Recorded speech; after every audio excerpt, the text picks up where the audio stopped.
వరకు నమస్కరిస్తూ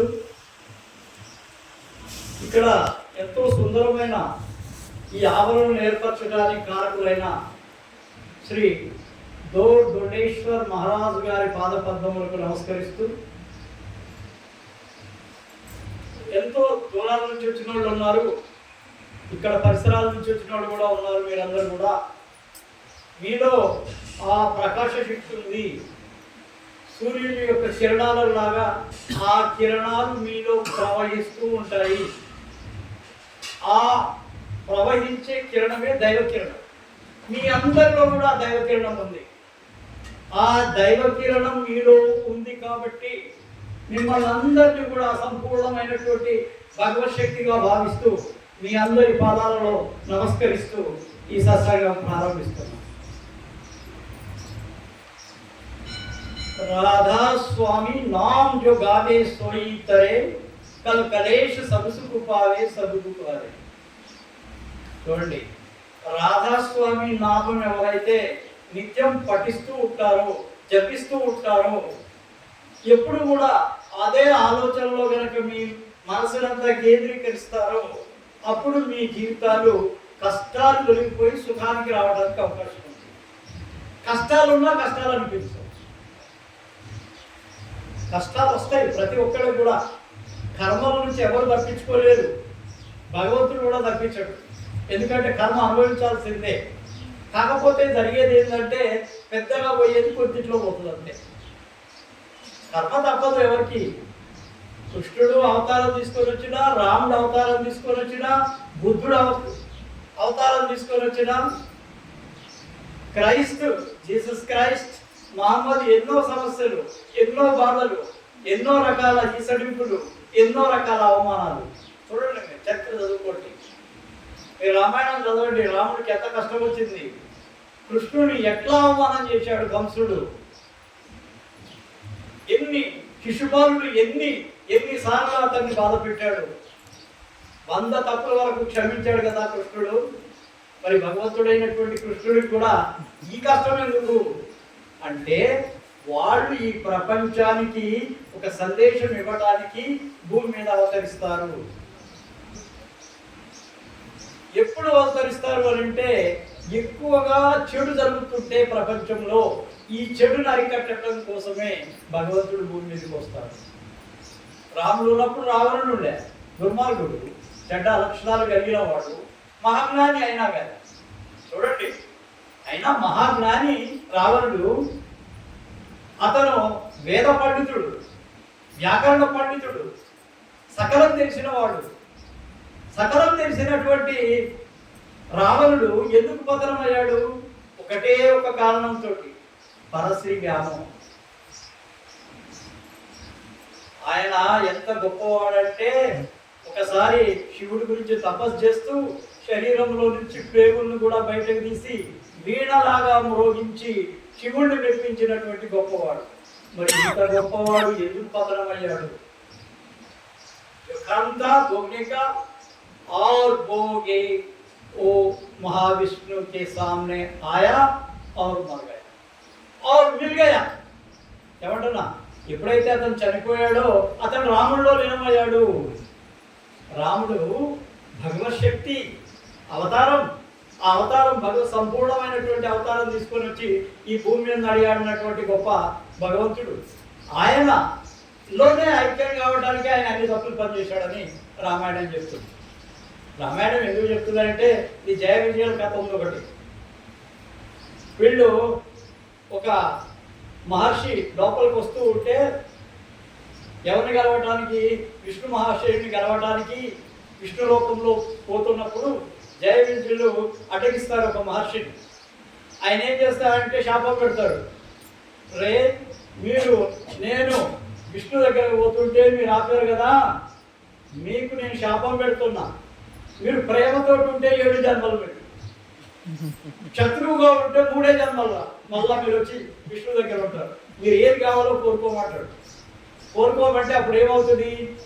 3 జన్మలే మాకు కష్టమైనా మేము భరిస్తాము, మేము విష్ణుకి శత్రువులుగానే ఉంటాం, కానీ మేము అంతా 7 జన్మల వరకు భరించే శక్తి మాకు లేదు, కాబట్టి మేము ఇట్లానే ఉంటాము 3 జన్మలు అట్లా తీసుకున్న జన్మలివి. రావణుడు కానీ ఇట్లా దంతవక్రుడు వీళ్ళంతా ఎవరున్నారు అంతా కూడా జయ విజయుడే ఆ రూపాల్లో వచ్చి ఆ కారణాల వలన వాడు చనిపోవడం జరిగింది. విష్ణువులో ఐక్యమవటం కూడా జరిగింది.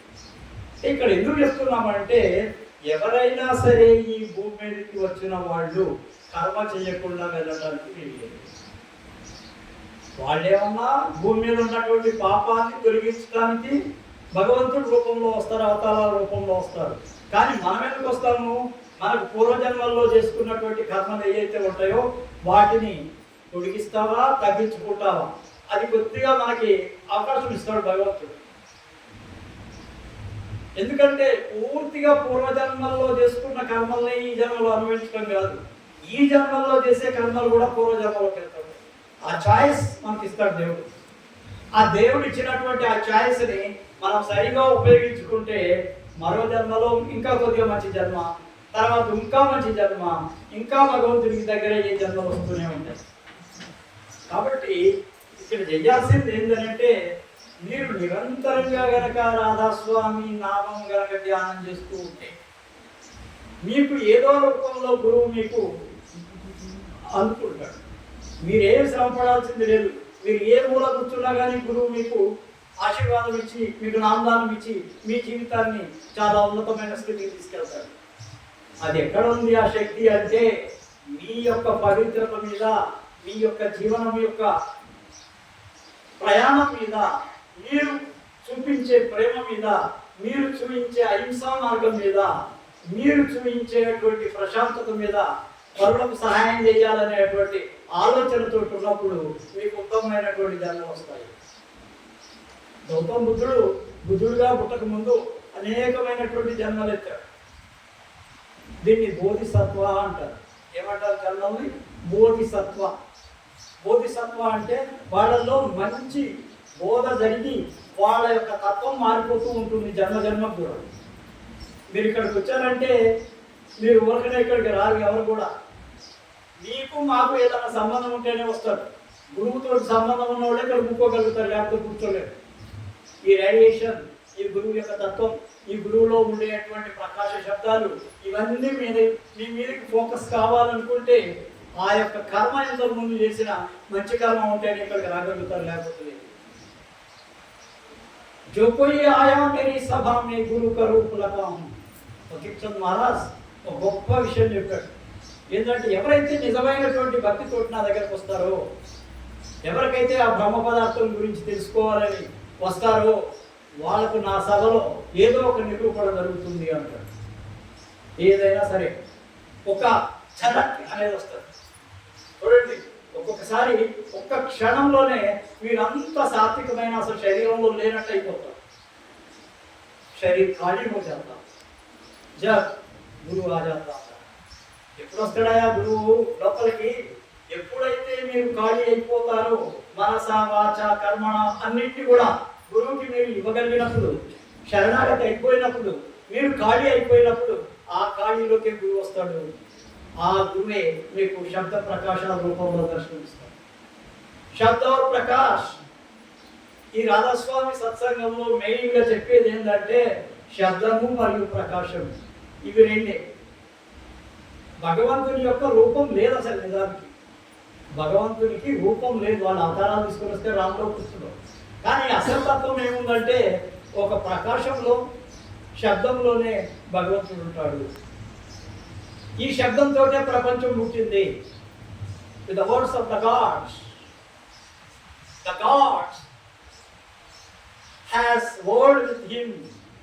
భగవంతునికి అతని నోట్లో ఉన్నటువంటి శబ్దం ఏదైతే ఉందో అది బయటకు రావటంలో తోటే ఈ ప్రపంచం ఏర్పడింది. శివుడి యొక్క డమరుకతోనే లాంగ్వేజెస్ ఏర్పడ్డాయి. ఏర్పడ్డాయి లాంగ్వేజ్, భాషలు ఎట్లా ఏర్పడ్డాయి? శివుడి యొక్క డమరుకతోటి. శివపురాణంలో ఇది చెప్తారు. ఇది అర్ధనారీశ్వర తత్వం కూడా శివుడిది. కాబట్టి మనలో ఆడ మగ రెండు తత్వాలు ఉంటాయి. ఏది డామినేట్ చేస్తే ఆ క్యారెక్టర్. ఇప్పుడు చూడండి, ఇప్పుడు ఆడవాళ్ళు ఉంటారు, మగవాళ్ళు ఉంటారు. వీళ్ళకి ఒక్క క్రోమోసోమ్ తోటి వాళ్ళ లింగ నిర్ధారణ జరుగుతుంది. 22 క్రోమోసోములు అందరికీ సమానం, ఆడవాళ్ళకి మగవాళ్ళు. ఇంకొక కులంలో ఉంటుంది, అది XX కనుక గెలిచిందంటే ఆడవాళ్ళు, XY కనుక గెలిచిందంటే మగవాళ్ళు. ఇది సైన్స్, ఇది సైన్స్. సైన్స్ ప్రకారం ఇది చెప్తుంది. కాబట్టి గురువు యొక్క అడుగుజాడలలో నడవాలనుకుంటే మీరు శబ్దము ప్రకాశాన్ని అంతర్గతంగా పొందాలి. ఎక్కడుంటుంది మా లోపల అని మీరు అడగచ్చు. ఈ శబ్దము ప్రకాశము ఎక్కడ ఉంటుంది, ఎట్లా కనపడుతుంది అని అంటే, గురువు మీకు నామదానం ఇచ్చిన తర్వాత మీ గురువు మధ్యంలో స్పర్శ చేసి అక్కడి నుంచి ప్రయాణం చేయటానికి మీకు అవకాశం కల్పిస్తారు. దీన్నే మనం నామదానం అంటాం. నామదానం ఏంటి? గురువు మీ యొక్క మనస్థితిని కనుక్కొని గురువు మధ్యంలో స్పర్శ చేసి అక్కడ మీకు లోపల, గురువు మధ్యానికి లోపల 1 ఇంచు లోపల ఉంటుంది, అక్కడ సుషుమ్నా నాడి ఉంటుంది. ఆ నాడిని టచ్ చేస్తాడు. ఆ నాడిని టచ్ చేస్తే అది పైకి తీసుకెళ్తుంది. అది ఒక్క రోజులో అయ్యే పని కాదు. ఒకసారి గురువు ఉడితే అవుతుంది అనుకుంటారు. నిరంతర శ్రమ, నిరంతరమైనటువంటి ప్రేమ, నిరంతరమైనటువంటి అహింసావిధానము, నిరంతరమైనటువంటి పరోపకారము, ఇవి లేనిదే 1 ఇంచు కూడా ముందుకు పోలేదు. సత్యంతో మన ప్రయాణం, సత్యంగానే బతకాలి. ఏముంది, అందరూ చచ్చిపోతాం. ఈ భూమి మీద కూర్చున్న తర్వాత ఎవ్వరు శాశ్వతంగా ఉండరు. ఎన్ని డబ్బులు సంపాదించిన వాళ్ళు కూడా, రాక్ఫెల్లర్ లాంటి వాళ్ళు, టాటాలు, బిర్లాలు, వీళ్ళంతా చచ్చిపోతారు. ప్రతి ఒక్కరు చచ్చిపోతారు. ఏమైనా తీసుకుపోతారా? ఏం తీసుకుపోతారు? తీసుకోవడానికి ఛాన్సే లేదు.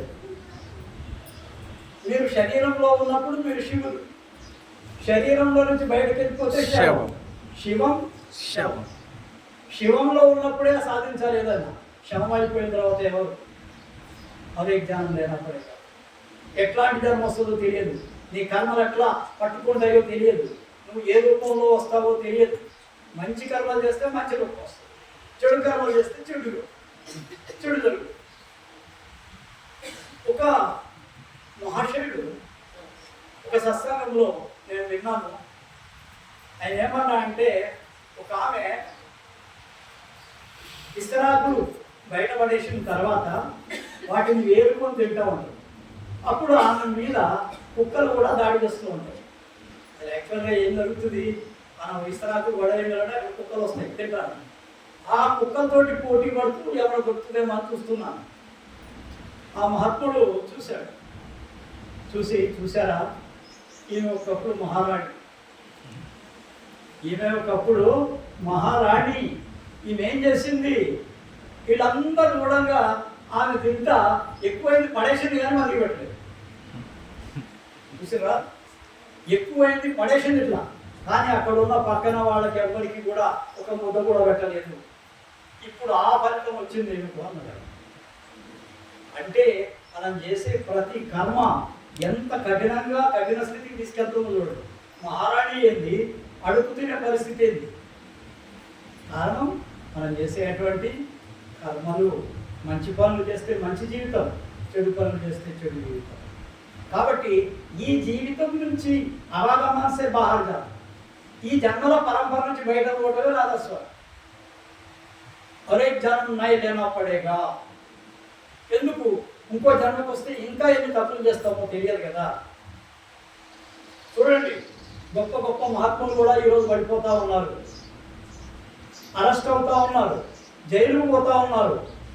ఎందుకు? వీళ్ళు ఇంత త్యాగం చేశారు, ఎంతోమందికి వాళ్ళు నామదానాలు కూడా ఇచ్చిన వాళ్ళు ఎందుకు పడిపోతున్నారు కింద?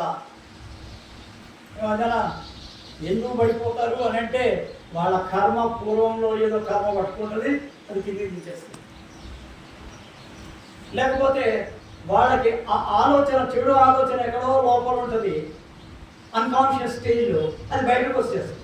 బయటకు రాగానే వెంటనే వాడు తప్పని చేసేస్తాడు, అరెస్ట్.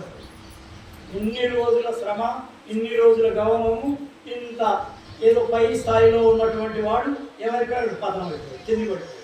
ఎవరు లెక్క చేస్తారు? ఎవరు లెక్క చేస్తారు? కాబట్టి జీవితంలో చేసే ప్రతి అడుగు కూడా చాలా ఆలోచించి, ఎవరికి హాని చేయకండి. ఎప్పుడు సత్యంతో ప్రయాణం చేయండి, ఎప్పుడు కూడా ప్రేమగా ఉండండి.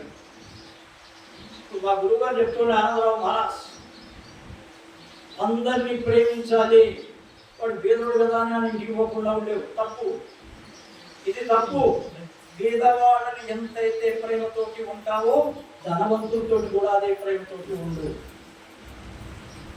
ధనవంతుడు సంపాదించే డబ్బులో న్యాయం ఉందో లేదో తెలియదు. న్యాయం ఉంటే గొప్పదే, న్యాయం లేకపోతే ఏం జరుగుతుంది? ఇట్లా పెట్టితే రక్తం వస్తుంది, ఇట్లా పెట్టితే పాలు వస్తాయి.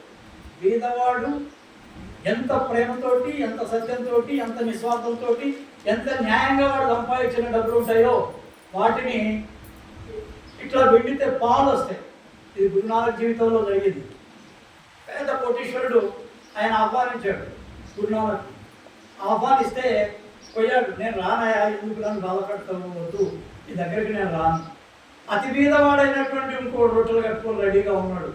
మహారాజు మీకోసం నేను రొట్టెలు తెచ్చినా, తినండి. అయితే అప్పుడు గురు నానక్ గారు ఏమన్నా అంటే, ఇప్పుడు మీరు అందరు ఉన్నారు కదా ఇట్లనే ఒక సభది, ఆ సభలో ఏమన్నా అంటే, ఇగో ఈ కోటీశ్వరుడు యొక్క రొట్టె పిండుతున్నా చూడండి, ఎట్లా రక్తంగా అర్థంలో చూడండి. ఇక్కడ ఈ పేదవాడి యొక్క రొట్టెను పిండుతున్న దాంట్లో నుంచి పాలు వస్తున్నాయి చూడండి. అంటే ఈ పాలు రావటం కష్టాతీతం, ఆ రక్తం రావటం పీడన. పీడన అంటే పరులను పీడించి వాడు డబ్బులు సంపాదించాడు కాబట్టి వాటి ఫలితం చాలా దుర్భరంగా ఉంది. మీరు సహాయం చేయకపోయినా పర్వాలేదు, కానీ వేరే వాళ్ళని మోసం చేయరాదు.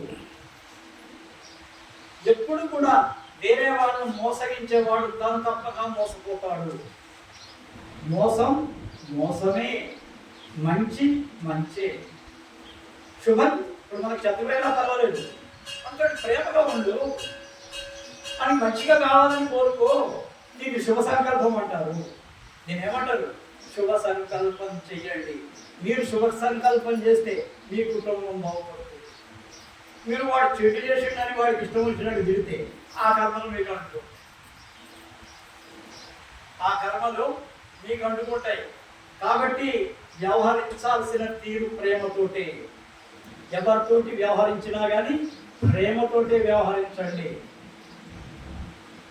వాడిని ప్రేమిస్తే నాకేమొస్తుంది, వాడికి సహాయం చేస్తే నాకేమొస్తుంది, ఈ ఆలోచనలు ఎక్కడికి తీసుకుపోతాయి అంటే చెడు కర్మ వైపు తీసుకెళ్తాయి. చెడు కర్మ వైపు తీసుకెళ్తాయి. చెడు కర్మ చేస్తే చెడు మళ్ళా ఆ కర్మ ఎక్కువ ఉంటుంది. అది ఎప్పుడో మళ్ళీ ఈ జన్మ కాకపోయినా మరో జన్మలో అయినా దాన్ని మనం అనుభవించడం. जो कोई आए मेरी सभा में गुरु का रूप लगा हूं. అయ్యా మీరు ఎవరైతే నా సభలోకి వస్తారో ఆ గురువు యొక్క రూపం చూపిస్తా, ఆ ప్రకాశము శబ్దం యొక్క రూపం చూపిస్తాను అంటాడు ఫకీర్ మహారాజ్. అంటే దాని అర్థమైంది, మీరు సత్యం, అహింస, ప్రేమ ఈ మంచి మార్గాల్లో కనుక నడిచినట్లయితే మీలో ఉండేటువంటి పరమాత్మ శక్తి బయటకి రావడానికి అవకాశం ఉంది. ఆ పరమాత్మ యొక్క శక్తి శబ్ద రూపంలో, ప్రకాశ రూపంలో బయటకు వస్తుంది. దాన్ని మీకు చూపిస్తానంటాడు ఫకీర్ మహారాజ్. దాన్ని నీకు చూపిస్తానంటాడు. ఒకసారి ఫకీర్ మహారాజ్ ఇట్లనే సత్సంగం చేస్తూ ఉన్నాడు. ఒక ఆయన పేద కోటీశ్వరుడు గోషెట్టి వెంకటయ్య కరీంనగర్. ఇది నిజంగా జరిగిన సంఘటన, కథలుగా ఉంది. అయితే ఆయన ఏంటంటే ఒక పెద్ద కాలేజీ కూడా కట్టాడు. తర్వాత పూర్తిగా పేదవాడు ఉండే, పెద్ద కోటీశ్వరుడు అయిపోయాడు. ఆయన ఒక కాలేజీ కూడా కట్టాడు. కట్టిన తర్వాత అతనికి ఒక అభిలాష ఏంటంటే, ఫకీర్ మహారాజు చాలా గొప్ప సంత అంట, చాలా గొప్ప మహాత్ముడు అంట. అతని దగ్గరికి కనుక పోయి కనుక మనం పోతే ఏదైనా సరే ఆయన ఆశీర్వదిస్తారంట. ఆయన అక్కడ ఉండేటువంటి ప్రజలకి అప్పుడు ఏం చేస్తారంటే, ఆయన నాకు బ్రహ్మ పదార్థం ఏందో తెలవాలా అనేది లోపల పెట్టుకుంటాడు. ఏం పెట్టుకుంటాడు, భగవంతుడు బ్రహ్మ పదార్థము అంటారు కదా, ఆ బ్రహ్మ పదార్థం ఏందో తెలుసుకోవాలి నేను అని చెప్పి కూర్చుంటాడు. లాస్ట్లో కూర్చుంటాడు లోపల. నాకు బ్రహ్మ పదార్థం కనుక్కోవాలా, మహారాజు యొక్క ఆశీర్వాదంతో నాకు ఇది కావాలా అనేది అతను లోపల జరుగుతూ ఉంటుంది. మహారాజు సత్సంగం చేస్తూ ఉంటాడు. చేస్తే దమ్మని ఆయన కింద పడి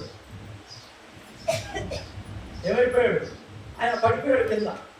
కింద పడిపోయిన తర్వాత మహారాజు సత్సంగం అయిపోయిన తర్వాత ఆయన కింద పడ్డది చూసి ఆయన మీద కొద్దిగా ఇట్లా తిరగరించి రాధాస్వామిని నెత్తి మీద చేయబెట్టాడు. స్పృహకు వస్తుంది, స్పృహ వస్తుంది. స్పృహ వచ్చిన తర్వాత అభ్యాదేకే అంటాడు. నువ్వు ఏం చూసినావు లోపల? అందరు క్యాదేకే తూ ప్రకాష్ ప్రకాష్ ప్రకాష్ దేకే ఏమంటాడు ఆయన? నేను పెద్ద ప్రకాశాన్ని చూసిన, ఆ ప్రకాశాన్ని తట్టుకోలేక అయితే ఈ ప్రకాశం యొక్క శక్తి ఎంత ఉంటుందంటే 1000 సూర్యుడు ఒకటేసారి వెలిగితే ఎంత వెలుతురు ఉంటుందో ఆ వెలుతురు ఉంటుంది. ఆ వెలుతురు మన కళ్ళు, మన శరీరము, మన దుక్కులు ఎయ్యి కూడా వాటిని తట్టుకోలేవు, ఇమీడియట్ పడిపోవాల్సింది. అసలు భూమధ్యం నుంచి పైకి ప్రయాణం చేసేటప్పుడు వచ్చే ఆ ప్రకాశానికే మత్తు వచ్చేస్తుంది. కొన్ని గంటలు మత్తులో ఉండిపోతానండి ఈ స్థితిలోకి వచ్చినప్పుడు. ఎన్నోసార్లు మీకు సత్సంగంలో చెప్పినాను, బాస్కంలో కూడా కొన్ని గంటలు ఆ స్థితిలోనే ఉండిపోతాను. లోపల నుంచి మాట్లాడదు, మత్తు. ఆ మత్తులో ఏం చేస్తున్నామో అనేది తెలవదు, మనస్సు స్తబ్దమైపోతుంది, అంతా కామైపోతుంది. అది ఎన్ని గంటలు ఉంటుందో ఆ స్థితి పరమాత్మ స్థితి. ఆ స్థితి ఏంటి? పరమాత్మ స్థితి. ఆ స్థితికి పొందాలి అందరూ కూడా. అట్లా పోవాలి అని అంటే గురువును పట్టుకుంటే ఇడవద్దు, గురు చరణాలు పట్టుకుంటే ఇడవకూడదు. ఎట్లాంటి గురువు ఉండాలా? ఏమీ ఆశించని గురువు, తనయే డబ్బులు ఖర్చు పెట్టుకునే గురువు. వీతరాత్ పురుష అంటారు అంటే ఏమీ కోరని వాడు, తన నుంచే తనలో ఉండేటువంటి తపశక్తిని వేరే వాళ్ళకు పంచేవాడు, ప్రేమను పంచేవాడు నిజమైన గురువు. భీక్ మాంగనే వాళ్ళని అడిగేవాడు ఎంత పడుతుంటావా? ఇవ్వండి, నాకు ఇవ్వండి, ఇదిగోని కాలు, నీ ఇంట్లో కాలు పెడితే నాకు 20,000 కావాలా, లేకపోతే మీ ఇంటికి వచ్చి హోమం చేస్తే నాకు 1 కోటి రూపాయలు కావాలంటే ఏంది? ఎవరి కోసం? డబ్బులు తీసుకొని మీరు ఆశీర్వాదం ఇస్తే అది నిలుస్తుంది అనుకుంటున్నారా? అది ఎట్లాంటి పరిస్థితుల్లో కూడా డబ్బులు మంచి బీదవాళ్ళకి పంచండి, లేనివాడికి పంచండి, ఆహారంతో ఏడ్చేవాడికి కొద్దిగా అన్నం పెట్టండి, బట్టలు లేని వాడికి బట్టలు ఇవ్వండి. ఇది మానవత్వం. ఈ మానవత్వ సేవను చేయండి. అంతేగాని ఎవరో గురువు వచ్చాడు, ఆయన మన ఇంట్లో పాదం పెడితే 20,000 కావాలంట అంటే 20,000 నువ్వు సంపాదించిన డబ్బులు ఇచ్చేస్తే ఆయన ఆశీర్వాదం మీ పరిస్థితి అని నేను అనుకో. గురువు యొక్క ఆశీర్వాదం ఎట్లుండాలా? తన యొక్క తపోశక్తిని దారపోసి హాయిగా అందరికి పంచేటట్టుగా ఉండాలి. దాచుకునేవాడు ఎట్లా గురువు అవుతాడు? పంచేవాడే గురువు అవుతాడు. పంచాల. ఎంతమంది తన దగ్గరకు వస్తే అంతమందికి తన ప్రేమను పంచాలి, తన తపోశక్తిని ఇవ్వాలి, తన ఆశీర్వాదం ఇవ్వాలా. ఇది గురుతత్వం. ఈ గురుతత్వంలోకి వచ్చి లోపల ఉండేటువంటి శక్తులను కనుక్కోవడం కోసమే ఈ సత్సంగం. నేను ఇక్కడ ఏర్పాటు చేసిన సత్సంగం ఏదో ఆశీర్వాదం ఇచ్చేసి ఇక్కడ ఏదో తినిపోదామని కాదు. ఆశీర్వాదం ఇచ్చితే ఎప్పుడైతే నామదానం ఇస్తామో ఆ బాధ్యత అంతా మా మీదనే ఉంటుంది. ఎవరికి నేను నామదానం ఇచ్చానో వాళ్ళ మంచి చెట్లన్నీ నేనే చూడాలి. ఏ గురువైనా సరే ఒకళ్ళకి శిష్యుడికి నామదానం ఇచ్చాడంటే పూర్తి బాధ్యతని అతన్ని తీసుకోవాలి, అతని చెడుని ఎండగట్టాలి.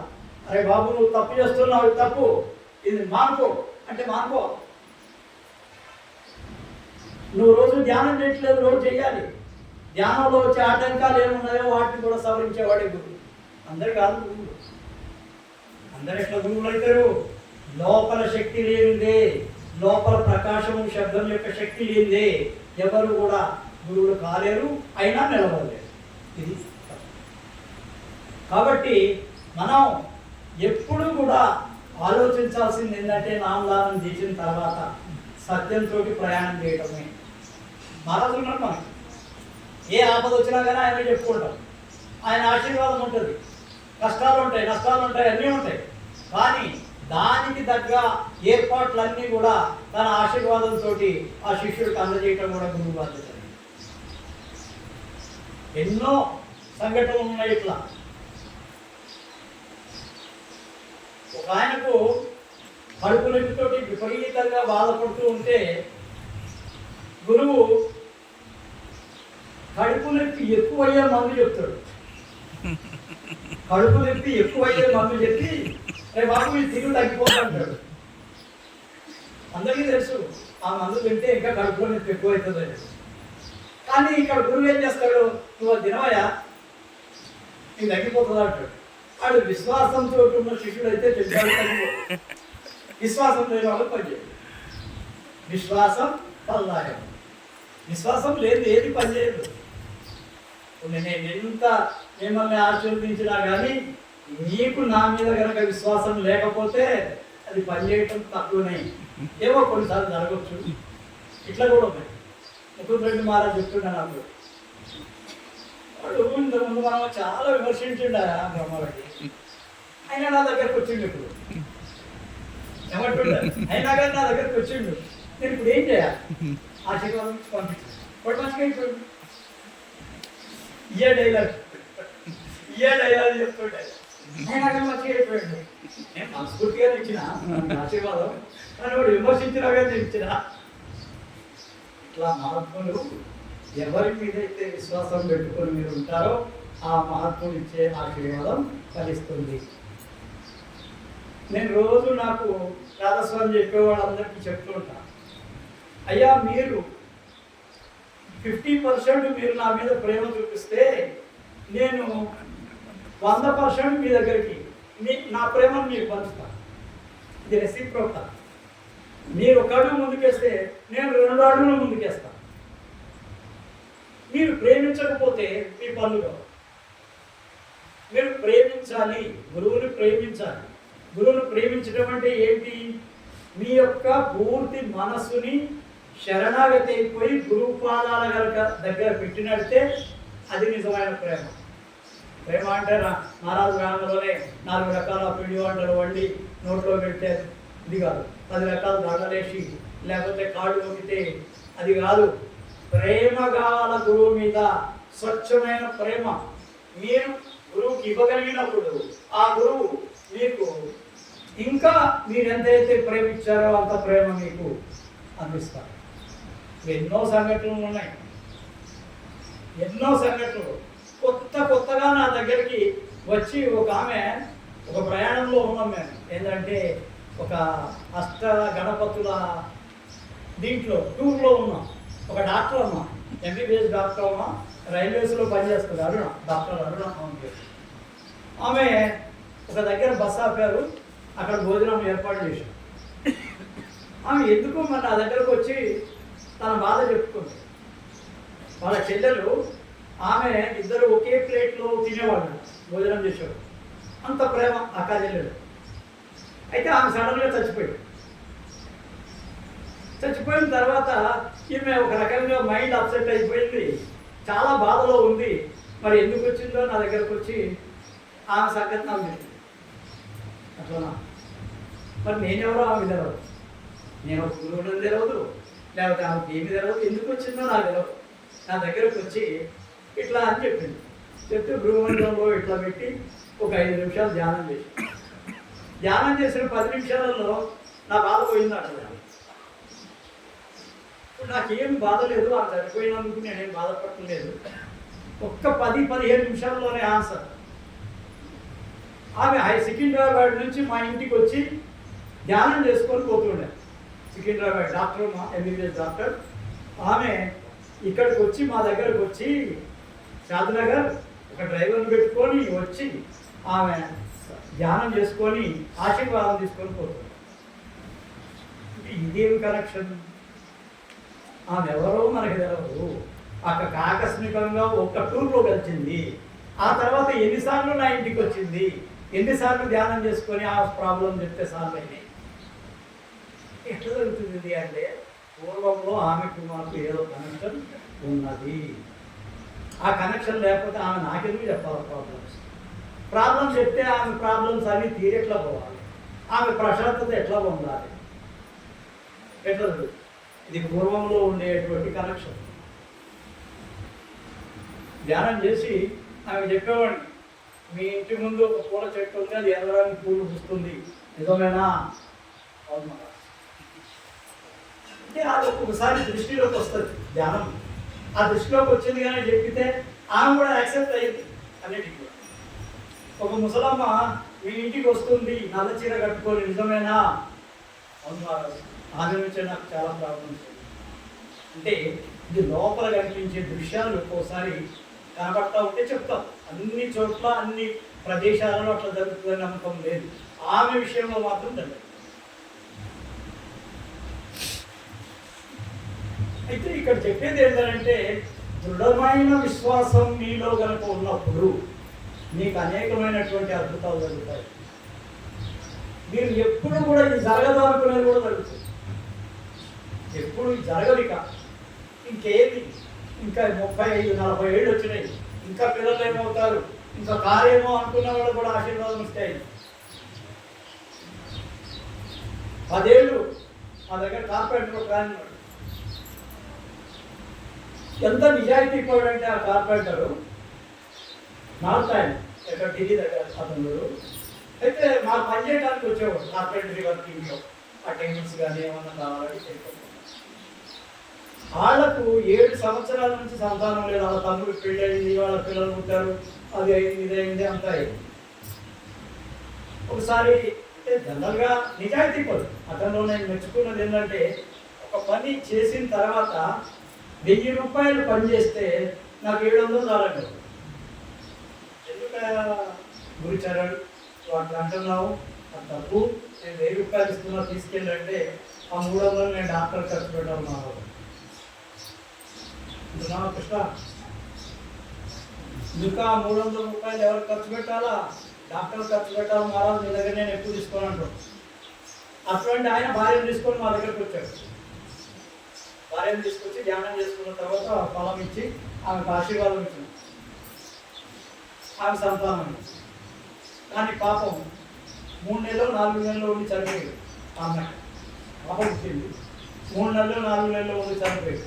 మళ్ళా అన్నాను, మీరు రాండి, మీరు వచ్చి మళ్ళా ధ్యానం చేసుకొని మీకు ఇట్లా మంచి సంతానం అవుతుంది. ఇంకా వస్తాడు ఎక్కువ. ఇట్లా అంటే విశ్వాసం బలంగా ఉండి నిజాయితీగా ఉన్న వాళ్ళకి చాలా పనులు అవుతున్నాయి. అది లేవు. చాలా వరకు నిజాయితీగా ఉన్న వాళ్ళకి, నిజమైనటువంటి ప్రేమతో ఉన్న వాళ్ళకి లోపల ఒకటి బయట ఉంటే కాదు. అందర్ బాహర్ ఏకీ రహనా చాహియే, 2 కూడా ఒకటిగా ఉండాలి. అయినప్పుడే ఏదన్నా సాధ్యమవుతుంది, కాకపోతే కాదు. మీ కోడలు ఏమి 2 సార్లు అవర్షన్ అయిన తర్వాత మన దగ్గరకు వచ్చింది, ఆశీర్వాదం తీసుకుంది. ఏమంటున్నా, ఇప్పుడు డెలివరీకి రెడీగా ఉన్నాను, అవునా కాదా? అయితే ఆ అమ్మాయి విశ్వాసం చాలా బాగుంది. నేను గమనించిన ప్రతిరోజు రాధాస్వామి చెప్పాలి అని ఉండదు. ఈ విశ్వాసం ఉన్న వాళ్ళ పనులు అవుతున్నాయి.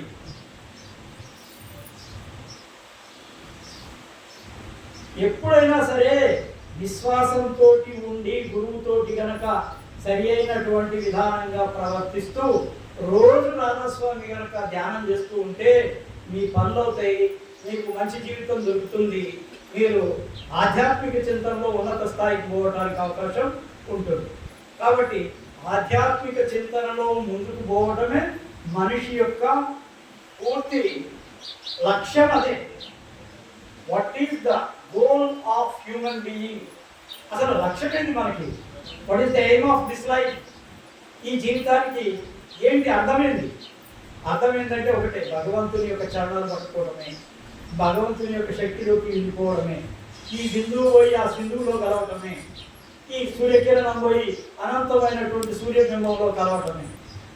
కిరణం సూర్యబింబం, బొట్టు నీరు సముద్రం, ఇటుకు కలిసిపోవడం. మనం చేసే ప్రయాణం అంతా అదే. కాబట్టి అది సాధించుకోవాలి.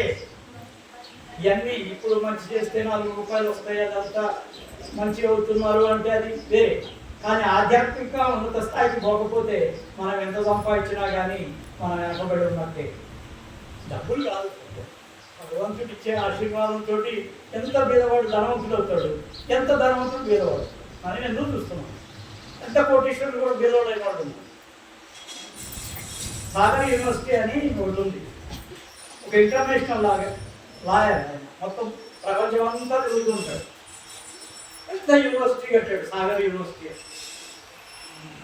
ఆయన ఎక్కడికి పోయినా కానీ ఈ దేశం కాదు ప్రతి దేశంలో పోయి లాయర్షిప్ చేసి ఎన్నో కోట్ల రూపాయలు సంపాదించేశాడు. కొడుకులకు ఒక్క పైసా ఇవ్వలేదా సీటు, ఒక్క పైసా కూడా ఇలా కొడుకులకు. మొత్తం ఏం చేశాడు, యూనివర్సిటీ కట్టేశాడు.